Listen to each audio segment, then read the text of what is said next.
Hello guys. आज मैं एक गेमिंग पीसी बिल्ड करने जा रहा हूँ जो कि है सिर्फ 10,000 का। जी हाँ गाइस, सिर्फ 10,000। और कमाल की बात यह है कि आप इस पर आजकल के ज़माने के ऑलमोस्ट सारे गेम खेल सकते हैं, जैसे फोर्टनाइट हो गया, रेनबो सिक्स सीज हो गया, रॉकेट लीग हो गया, काउंटर स्ट्राइक हो गया एंड और बहुत सारे ट्रिपल टाइटल्स गेम खेल सकते हैं आप। और हाँ गाइस, आप इस पर GTA 5 भी खेल सकते हैं मीडियम टू हाई सेटिंग्स पे एट अराउंड 40 FPS एवरेज।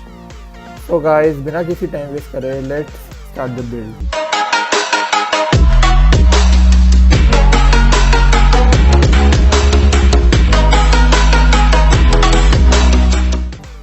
तो गाइस, इस पीसी बिल्ड में हम जो प्रोसेसर यूज़ करने वाले हैं वो है इंटेल का कोर 2 क्वाड प्रोसेसर। तो ये 2.4 गीगाहर्ट्ज़ का है और इस प्राइस रेंज में ये बेस्ट प्रोसेसर है एज कि एक क्वाड कोर प्रोसेसर है और ये 1066 मेगाहर्ट्ज़ का है। सो मूव करते अपने नेक्स्ट कंपोनेंट की तरफ है जो है मदरबोर्ड। तो गाइस, जो मदरबोर्ड में यूज़ करने जा रहा हूँ इस बिल्ड में वो है जेब्रॉनिक्स का ZDB G31 मदरबोर्ड जो सपोर्ट करता है सॉकेट 7075।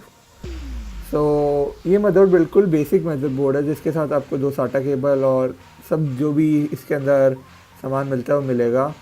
एंड ये इस बिल्ड के लिए बेस्ट मदरबोर्ड है बिकॉज इसका प्राइस भी अच्छा है। और अगर आप ये मदरबोर्ड अपने पास किसी दुकान से लेंगे तो आपको ये सस्ता पड़ जाएगा। अमेज़ॉन पे आपको ये अराउंड 2100 का मिल रहा है, लेकिन अगर आप किसी अपने पास रिटेल शॉप से कोई भी जो कंप्यूटर रिपेयर करता है आपको एक मदरबोर्ड प्रोवाइड कर देगा, वो अराउंड आपको 1800-1900 का मिल जाएगा मदरबोर्ड।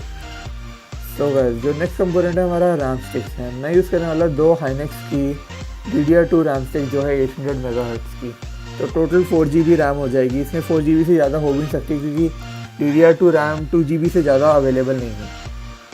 तो मैं इस बिल्ड में यूज़ करने वाला हूँ किक्सटन की 120 GB SATA 3 solid state drive. यह अगर मैं SSD यूज़ करने वाला हूँ क्योंकि SSD HDD से कहीं गुना फास्ट होती है और ये आपके गेम्स को जल्दी स्टार्ट करती है, आपका PC का बूटिंग टाइम कम करती है जिससे आपका PC जल्दी स्टार्ट हो जाए। एंड ये आपको PC को फास्ट बनाती है as compare to hard drive.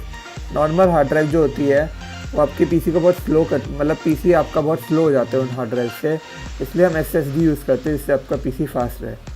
हालांकि आपकी SSD HDD से थोड़ी सी महंगी होगी लेकिन ये आपकी PC को बहुत फास्ट बनाएगी। तो हम यूज़ करने वाले किंगस्टन की 120 GB SATA 3 solid state drive SSD। Next चीज़ जो मैं कैबिनेट यूज़ करने जा रहा हूँ इस बिल्ड में वो है जेब्रॉनिक्स का विंटेक ATX कैबिनेट जो आपको SMPS के साथ मिल जाएगा 450 वाट्स का। तो आपको इसके लिए अलग से SMPS खरीदने की ज़रूरत नहीं है एज इसमें प्रोवाइडेड SMPS, इसलिए मैंने कैबिनेट यूज़ किया है क्योंकि ये 1600 रुपीज़ का ओनली एंड इसमें आपको SMPS और कैबिनेट दोनों मिल जाएगा। मूव करते हैं अपने नेक्स्ट एंड फाइनल चीज़ की तरफ जो है ग्राफिक्स कार्ड। गाइस, इस बिल्ड के लिए जो मैं ग्राफिक्स कार्ड यूज़ करने जा रहा हूँ वो है Zotac का GT710 2GB ग्राफिक्स कार्ड जो है DDR3। तो ये हमारे बिल्ड के साथ परफेक्टली कंपैटिबल है एज हमारा मदरबोर्ड जो DDR2 है वो परफेक्टली सपोर्ट करेगा इस ग्राफिक्स कार्ड को। और ये हमारे बजट में भी है एज ये सिर्फ 3000 रुपीज़ का अमेज़ॉन पे। और ये हमारे ग्राफिक्स कार्ड ज़्यादातर गेम्स चला लेगा जो भी मैंने स्टार्टिंग में बोले थे। और हाँ गाइस, मोस्टली क्वेश्चन यही आता है कि ये PC क्या GTA 5 चला पाएगा। जी हाँ गाइस, ये GTA 5 भी चला पाएगा और वो भी 40 to 50 FPS पे और वो भी हाई टू मीडियम सेटिंग्स के साथ। ये परफेक्ट ग्राफिक्स कार्ड है हमारी बिल्ड के लिए जो ना कि ज़्यादा महंगा है और बहुत सस्ता है। तो मैं यही आपसे रिक्वेस्ट करूँगा कि ग्राफिक्स कार्ड देखिए और अगर पसंद आए तो ये बिल्ड आप कर सकते हैं। तो guys, thanks for watching this video. अगर आपको मेरी बिल्ड पसंद आए तो प्लीज़ लाइक मारिए और चैनल को सब्सक्राइब करिए मोर अपकमिंग कंटेंट के लिए। See you guys in the next video.